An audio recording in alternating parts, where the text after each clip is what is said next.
जब भारतीय जनता पार्टी की सरकार बनी तो यहाँ पर फ्लाईओवर काफ़ी बने, उसके बाद में अंडरपास बहुत ज़्यादा बने। जिन जिन हमें लगता था कि हीरोंडा चौक पे बहुत ज़्यादा जाम रहता था, वहाँ अंडरपास बन गया। हमें वाटिका चौक पे लगा, वहाँ अंडरपास बना। गुड़गांव में बहुत सी जगह माननीय केंद्रीय मंत्री नितिन गडकरी जी के नेतृत्व में इतने अच्छे अच्छे कार्य हुए हैं। रोड मैप जो हमारा था, सबसे बड़ा रोड मैप जो हमारा बना है वो है द्वारका एक्सप्रेसवे। केंद्र में भारतीय जनता पार्टी की सरकार आती है, रोड मैप के मामले में सबसे टॉप है। और जो कंडीशन होती है, जैसे बीजेपी कांग्रेस बनाती है 11 किलोमीटर का, एक मान के चलो प्रतिदिन 11,000 किलोमीटर, ये सोच के चलो तो हमारा उनसे डबल रहता है। हम हर गांव के अंदर एक एकेडमी खोल लेंगे बच्चों के लिए। हमारे यहाँ मेरे विधानसभा में 8 गांव लगते हैं, उन 8 गाँव के अंदर हम एकेडमी खोल लेंगे। और जो शहर की कॉलोनियाँ हैं उसमें भी हमने कहा है कि जैसे सेक्टर 5 का एक बहुत बड़ा ग्राउंड हमारे यहाँ पर खाली वेस्ट है, हुड्डा का ग्राउंड है वो, तो हम चाहेंगे उसमें एक इंडोर स्टेडियम बनाए। नमस्कार, प्यारा हिंदुस्तान देख रहे हैं आप, मैं हूं आपके साथ अर्जुन खजूरिया। हाल ही में लोकसभा चुनाव 2024 संपन्न हुए और तीसरी बार केंद्र में मोदी सरकार बनी। अब मोदी सरकार की अगर बात की जाए तो पहला जो संसद का सत्र है वो भी पूरा हो चुका है, बजट सत्र आने वाला है, लेकिन उसके बाद सबसे ज्यादा अगर कहीं नजरें हैं, कहीं निगाहें हैं, तो वो हैं आने वाले विधानसभा चुनावों पर, जो होने वाले हैं महाराष्ट्र में, झारखंड में, हरियाणा में और साथ ही साथ जम्मू कश्मीर में भी चुनाव हो सकते हैं। अगर बात की जाए इन राज्यों की तो इस समय हम हरियाणा में मौजूद हैं और हरियाणा चुनावों की अगर बात मैं करूं तो गुरुग्राम में इस समय मैं मौजूद हूं। और इस बार जो चुनाव हैं और जो शख्सियत मेरे साथ इस समय मौजूद हैं, मुकेश शर्मा पहलवान, उनका मैं स्वागत करता हूं हमारे चैनल पर। इस बार के चुनाव में एक अहम भूमिका में, मुख्य भूमिका में जो है आपको नजर आएंगे मुकेश शर्मा पहलवान। इनके बारे में आपको बता दूं तो पहले आप सोच रहे होंगे कि मैं इनके नाम के साथ पहलवान लगा रहा हूं, तो 20 साल का जो है इनका पहलवानी का एक्सपीरियंस है। जिला स्तर, राज्य स्तर से लेकर के राष्ट्रीय स्तर तक जो है कई सारी प्रतियोगिताओं में इन्होंने ना ही केवल जो है खेला है, बल्कि जो पदक हैं वो भी अर्जित किए हैं, स्वर्ण पदक भी अर्जित किया है। और उसके बाद जो है राजनीति में जब इनकी एंट्री हुई तो 2004 में भारतीय जनता युवा मोर्चा में जो है राष्ट्रीय कार्यकारिणी सदस्य के नाते इन्होंने जो है जिम्मेदारी निभाई। फिर 2009 के चुनाव में जो भारतीय जनता पार्टी का खेल प्रकोष्ठ जो है, राष्ट्रीय खेल प्रकोष्ठ के जो है राष्ट्रीय संयोजक रहे। 2009 में ही बादशाहपुर से जो है विधानसभा चुनाव भी लड़ा। फिर उसके बाद और कई अहम जिम्मेदारियां इनको संगठन की तरफ से दी गई। 2013 आते आते प्रदेश मंत्री की जिम्मेदारी दी गई, भारतीय जनता पार्टी मुख्य बॉडी में दी गई। 2014 लोकसभा चुनाव में गुरुग्राम जो लोकसभा क्षेत्र है उसमें बादशाहपुर विधानसभा के प्रभारी के नाते जो है इन्होंने जिम्मेदारी निभाई। फिर 2021 में प्रदेश कार्यकारिणी सदस्य और अभी मौजूदा समय में हरियाणा में जो खेल प्रकोष्ठ है, बीजेपी का जो सेल है, उसके प्रदेश सह संयोजक है। मुकेश जी, पहले तो बहुत बहुत धन्यवाद कि आपने अपना कीमती समय दिया। सबसे पहले मैं बात करना चाहूँगा कि संगठनात्मक आपका इतना एक्सपीरियंस रहा है, 2009 का आपने चुनाव लड़ा था, अभी हरियाणा में चुनाव आने वाला है और तैयारियाँ मैं देख रहा हूँ आप जो है वो कर रहे हैं। और उसके बावजूद अगर देखा जाए तो चुनाव जो है वो किसी कारणवश वो रह गया था, आप जीत नहीं पाए थे, लेकिन उसके बावजूद आपने काम जो है वो ऐसे किया है पिछले 15 सालों से, जो मैंने देखा है, जैसे एक विधायक काम करता है वैसे ही आप जनता के बीच में रहे हैं, समाज के बीच में रहे हैं। तो इसका क्या कारण रहा है मुकेश? पहले तो मैं आपके चैनल से अभी हमारे नए प्रदेश अध्यक्ष बने हैं विधायक है राई से मोहन बडोली जी को, उनको ढेर सारी शुभकामनाएं और बधाइयाँ देता हूँ। संगठन का उनका बहुत बड़ा अनुभव है, वो पहले जिलाध्यक्ष भी रहे हैं, उसके बाद प्रदेश के महामंत्री रहे 2 दफ़ा लगातार, और अब प्रदेश के अध्यक्ष बने हैं। अभी लोकसभा का चुनाव लड़े थे, वो लोकसभा के चुनाव में 21,000 वोटों से वो रह गए थे, लेकिन वो राई के विधायक हैं और संगठन का बहुत बड़ा तजुर्बा उनका, इसीलिए पूरे प्रदेश को उनको अध्यक्ष बनने के बाद एक अलग सी एनर्जी है, नई ऊर्जा है कार्यकर्ताओं में। और जब संगठन का कोई व्यक्ति बनता है तो वास्तव में ही बहुत अच्छा लगता है। उनको पूरा अनुभव है और पूरे प्रदेश वासियों में एक अलग से, युवा साथियों में, महिला मोर्चा में, हमारी अलग अलग शाखाएं हैं, ऐसे हमारा खेल प्रकोष्ठ है। हम भी चाहते हैं कि आने वाले समय में जिस तरीके के प्रदेश अध्यक्ष हरियाणा को मिले हैं मोहन बडोली जी, उनका बहुत अनुभव है और हम सब पूरे हरियाणा वासियों को ढेर सारी बधाई और शुभकामनाएं देते हैं सभी को। उसके अलावा अगर बात की जाए तो जैसे मैंने देखा आपका पिछले कई सालों से जो सामाजिक कार्य आप कर रहे हैं, सबसे पहले मैं बात करूंगा खाटू श्याम जी के बारे में। वो एक कनेक्ट मैंने देखा है आपका लगातार रहा है, अभी भी साप्ताहिक जो है वो निःशुल्क बस सेवा यात्रियों को जो है आप यहाँ से मुहैया कराते हैं। हमारा राजनीतिक कैरियर है 25 साल का और 28 साल का हमारा खाटू यात्रा पैदल का है। हमारा एक योजना बनी थी श्री श्याम परिवार महासंघ की तरफ से, मैं उसका अध्यक्ष था। तो मुझे लगता है कि सभी यात्रियों को, बहुत से लोग ऐसे थे उस दौरान जो खाटू नहीं जा सकते थे, व्यवस्था नहीं थी या कोई ना कोई स्थिति ऐसी रहती थी, फिर खाटू लंबा सफ़र था, तो लोगों में दिन में एक इच्छा रहती थी कि हम सब लोग खाटू के दर्शन करें, खाटू बाबा के जाएं, वो कलयुग के बड़े देव हैं।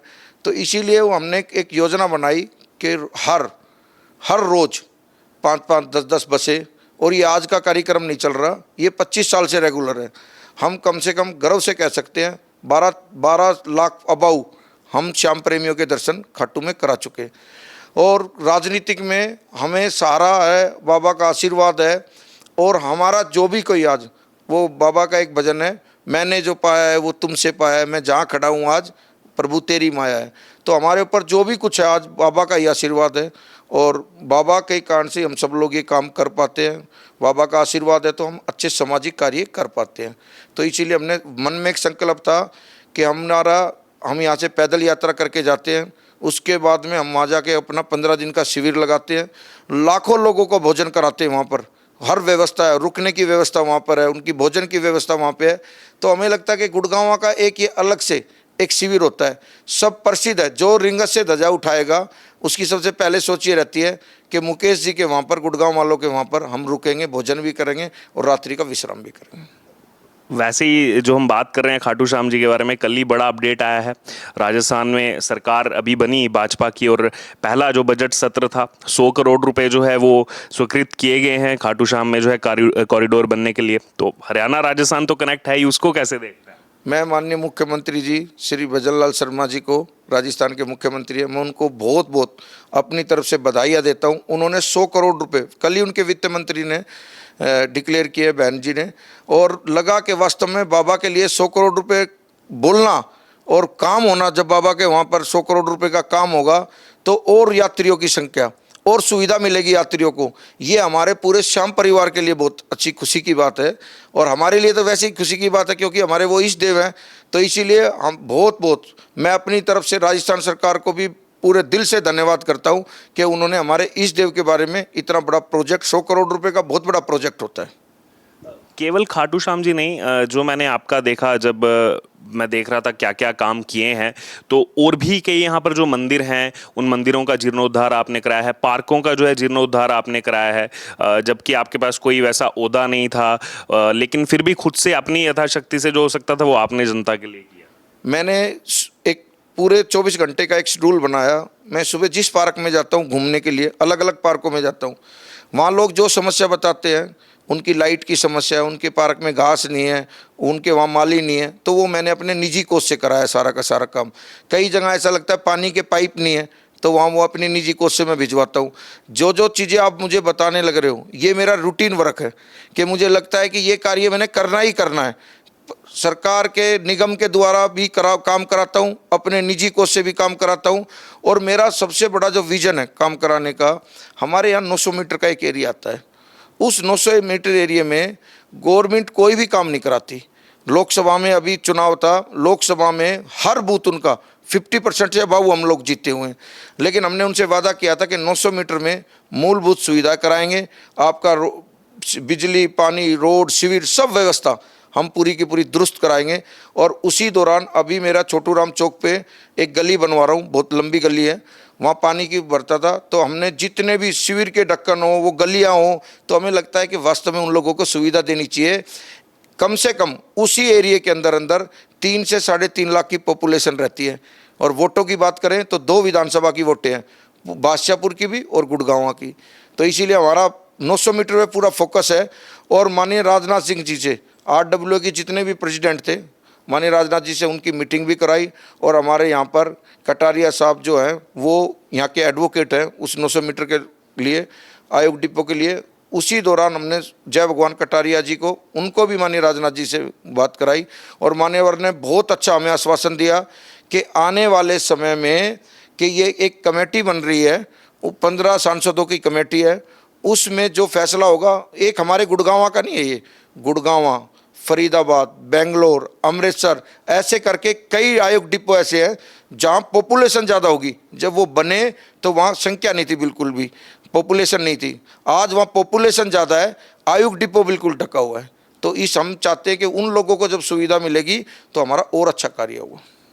इसके अलावा ये भी मैंने देखा कि कई सारे ऐसे सामाजिक कार्य या फिर कहा जाए मानवता के कार्य जो हैं वो भी किए, जैसे निशुल्क जो है रोजगार मेला लगाना हो या फिर जो है रक्तदान शिविर, इस तरह के तमाम कार्यक्रम जो है वो पिछले कई सालों में जो है वो आपने कराए हैं यहाँ की जनता के लिए। मैं अपने 46 वर्ष की उम्र में, मुझे अपना पक्का अंदाजा है कि मैं कम से कम नहीं तो 92 बार मैं अपना ब्लड भी डोनेट कर चुका हूँ। ये आपको पूरा एग्जैक्ट याद है? 92 एग्जैक्ट याद है मुझे।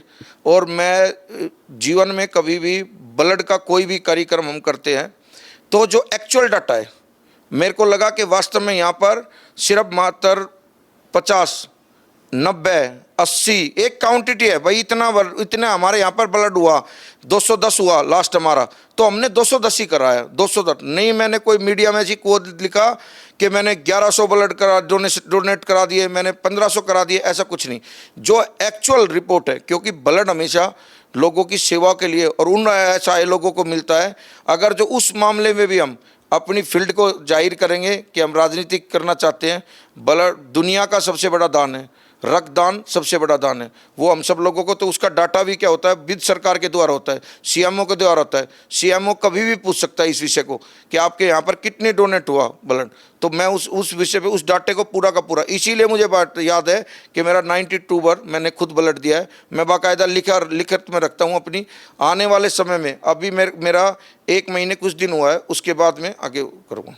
अच्छा, उसके अलावा अब जैसे मैं बात करूं कि आने वाले समय में जैसे गुड़गांव की अगर हम बात करें तो एक बड़ा हब है और देश भर से लोग जो है यहाँ पर आते हैं। तो जो बाहर से आने वाले यहाँ विद्यार्थी हैं या फिर और लोग हैं, पीजीज और बाकी तमाम यहाँ पर जो चीज़ें, उनके लिए कुछ आपका रोड मैप है जो बाहर से आने वाले यहाँ पर लोग? हमारा सबसे बड़ा रोड मैप है उनके स्वास्थ्य के लिए। हमारे गुड़गांव में क्या है, कोई भी बड़ा हॉस्पिटल नहीं है सरकारी उसमें। तो हमारी एक डिमांड है, अभी हमसे किसी पत्रकार महोदय ने भी पूछा कि भाई साहब आप सरकारी हॉस्पिटल के बारे में कुछ बोलो। मैंने कहा मैं सरकारी हॉस्पिटल नहीं चाहता गुड़गांव जैसे शहर में, मैं चाहता हूँ गुड़गांव में पीजीआई बने। जब रेवाड़ी एम्स बन सकता है, रोहतक में पीजीआई बन सकता है, चंडीगढ़ पीजीआई बन सकता है, तो आज हिंदुस्तान का कोई प्रांत ऐसा नहीं होगा जिसके नागरिक गुड़गांव में ना रहते हों। तो मैं चाहता हूं गुड़गांव जैसे शहर में पीजीआई बनना चाहिए। जब पीजीआई बनेगा तो सभी को सुविधा मिलेगी। रोड मैप का रहा, जाम का कारण जो था, सबसे पहले जब भारतीय जनता पार्टी की सरकार बनी तो यहाँ पर फ्लाईओवर काफ़ी बने, उसके बाद में अंडरपास बहुत ज़्यादा बने। जिन जिन हमें लगता था कि हीरोंडा चौक पे बहुत ज़्यादा जाम रहता था, वहाँ अंडरपास बन गया। हमें वाटिका चौक पे लगा, वहाँ अंडरपास बना। गुड़गांव में बहुत सी जगह माननीय केंद्रीय मंत्री नितिन गडकरी जी के नेतृत्व में इतने अच्छे अच्छे कार्य हुए हैं। रोड मैप जो हमारा था, सबसे बड़ा रोड मैप जो हमारा बना है वो है द्वारका एक्सप्रेसवे। द्वारका एक्सप्रेसवे से क्या था, हमारे 2 बड़े उद्योग थे। एक उद्योग विहार हमारे गांव से शुरू होता है, उद्योग विहार डुंडाडा, एक उद्योग विहार खानसा होता है, एक उद्योग विहार होता है मानेसर।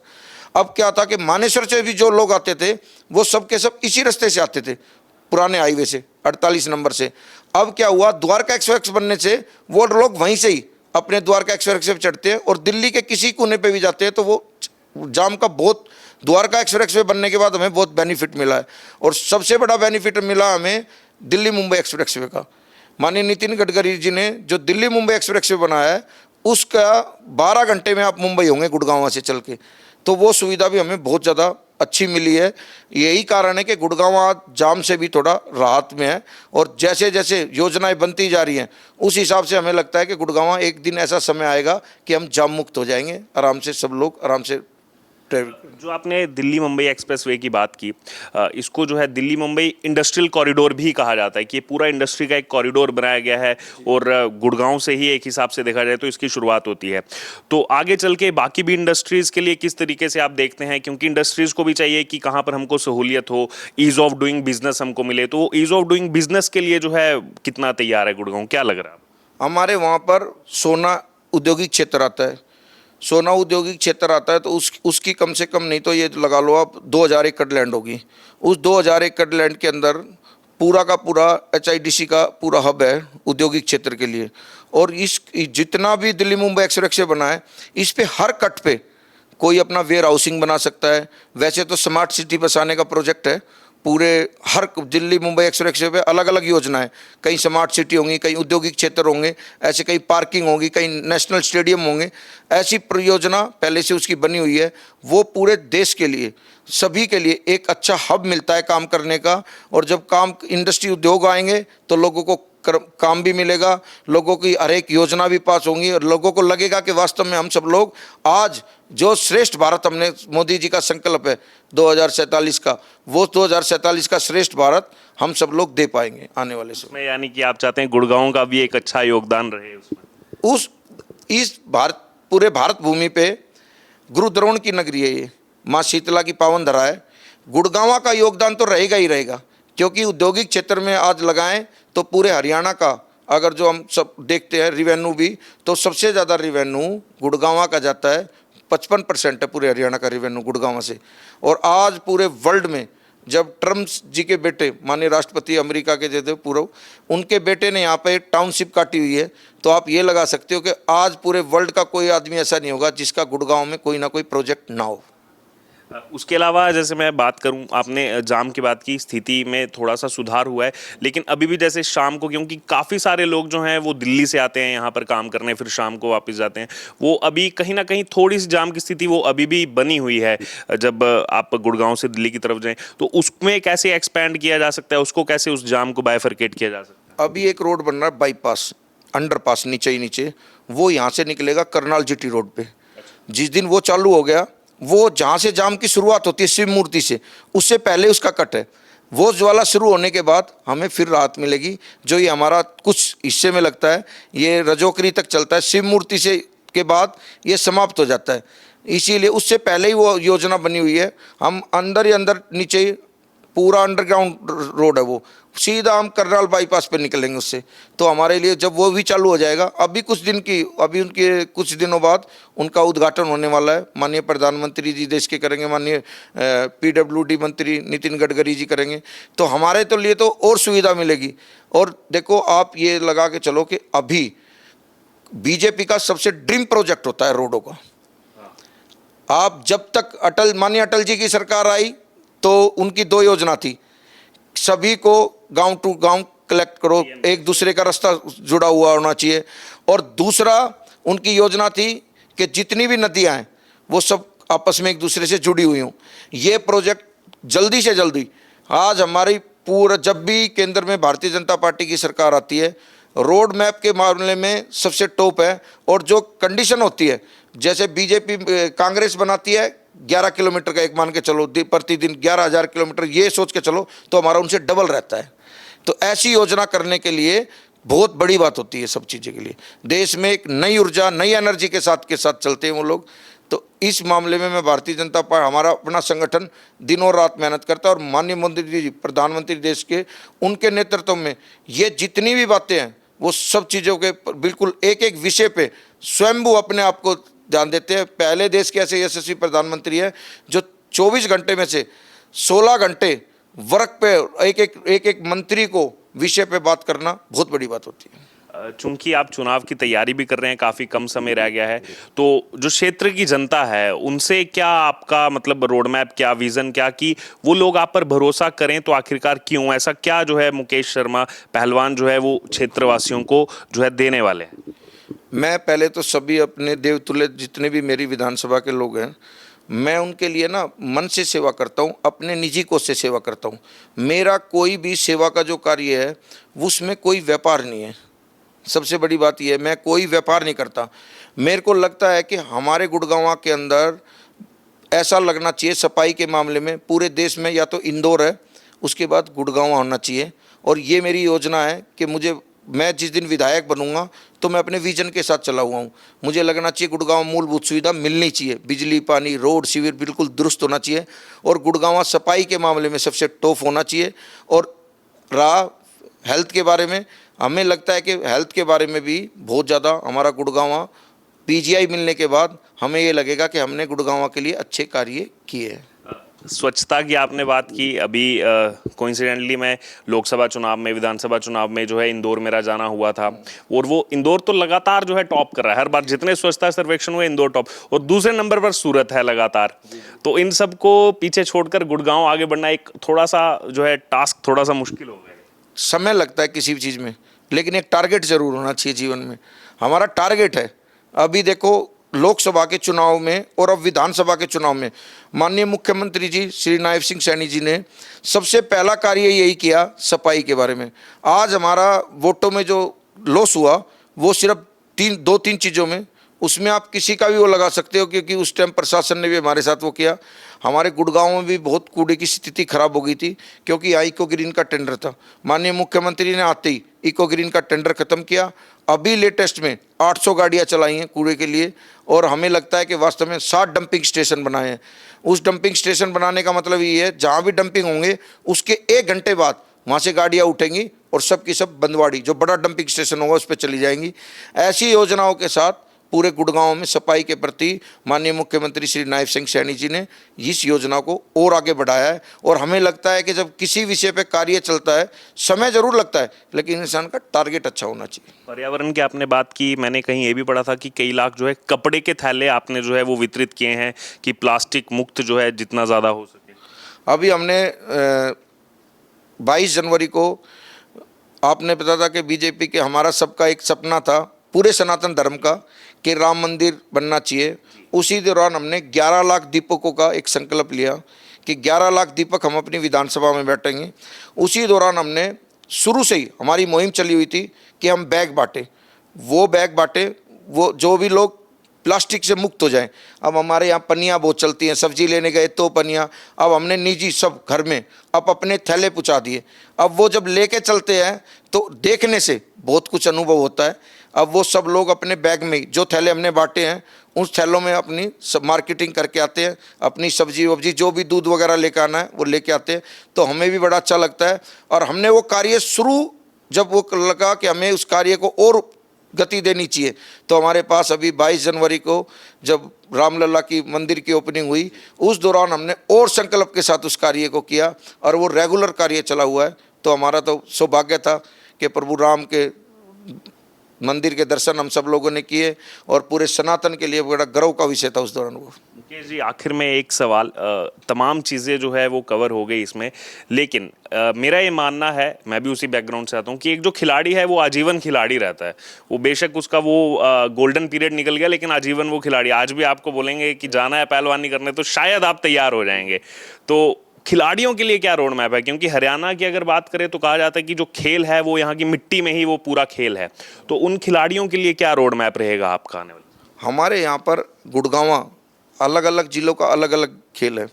हमारे यहाँ हॉकी बहुत बेस्ट है। अच्छा। गुड़गांव शुरू से हॉकी में बेस्ट रहा है। भारतीय टीम की कप्तान रही प्रीतम ठाकरान, महिलाओं की, बहनों की टीम की। और काफ़ी लोग गुड़गांव से हॉकी में इंटरनेशनल हुए। बहुत से लोग इंडिया की टीम में रहते हैं, कैंप में रहते हैं, इंडिया कैंप में। तो हमारे यहाँ अभी नेहरू स्टेडियम में माननीय संदीप जी हरियाणा के स्पोर्ट्स मंत्री थे। अब हमारा सौभाग्य इतना अच्छा है कि हमारे खुद के सोना के जिले के, सोना के विधायक हैं, हमारे ज़िले के हैं संजय सिंह जी, वो स्पोर्ट्स मंत्री बनाए हैं अब की बार। तो हमने उनसे कहा कि गुड़गांव का जो हॉकी का ग्राउंड है, उस पे जो मैट लगा हुआ था वो कई जगह से ख़राब हुआ है। तो मैंने कहा कि इसको ठीक कराओ। हमारा तो ये भी जब ठीक हो जाएगा तो खेल के प्रति अभी हमने जाके सभी बच्चों को अपनी तरफ से किट दी है वहाँ पर सभी बच्चों को, क्योंकि उनकी स्टिक दी है हॉकी खेलने के लिए, क्योंकि गेम थोड़ा महंगा हो गया। उनके शूज़ दिए हैं अलग से, कि हमें लगता है कि वास्तव में उन बच्चों को जिनको खेलने का जुनून होता है, एक जज्बा होता है, उनकी व्यवस्था थोड़ी वैसी होती है। क्योंकि हमें खुद उस दौरान हमने देखा हुआ है कि खिलाड़ी को एक एक रुपए की कीमत पता है कि वो किस तरीके से उसकी पूरी फैमिली उसके लिए करती है। एक अच्छा प्लेयर बनाने के लिए कम से कम 1 करोड़ रुपए खर्च हो जाता है लाइफ में, जब वो छोटी सी उम्र से लगता है। तो हमें लगता है कि वास्तव में वो सबसे बड़ा हमारा सहयोग है। और जैसे ही हम, आपने कहा कि आपकी योजना क्या है, विधायक बनने के बाद आप करोगे क्या खिलाड़ियों के लिए, तो हम हर गांव के अंदर एक एकेडमी खोल लेंगे बच्चों के लिए। हमारे यहाँ मेरे विधानसभा में 8 गांव लगते हैं, उन 8 गांव के अंदर हम एकेडमी खोल लेंगे। और जो शहर की कॉलोनियाँ हैं उसमें भी हमने कहा है कि जैसे सेक्टर 5 का एक बहुत बड़ा ग्राउंड है हमारे यहाँ पर, खाली वेस्ट है, हुड्डा का ग्राउंड है वो, तो हम चाहेंगे उसमें एक इंडोर स्टेडियम बनाए।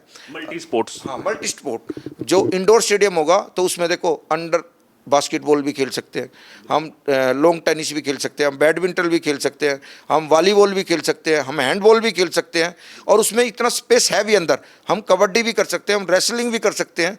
तो ऐसी व्यवस्थाओं के साथ हम लोग चले हुए हैं कि एक ऐसा स्टेडियम बने कि बच्चे, गुड़गांव के लोग एक दिन कहने लगे कि जितनी गुड़गांव में सुविधा है, एक अच्छा स्टेडियम मिलेगा तो यहाँ से अच्छे प्लेयर भी निकलेंगे। आप हैदराबाद से तुलना करो, हैदराबाद में बैडमिंटन का बहुत अच्छा कोर्ट है, और हैदराबाद से ही पीवी सिंधु एक अच्छी ओलंपियन खिलाड़ी निकली।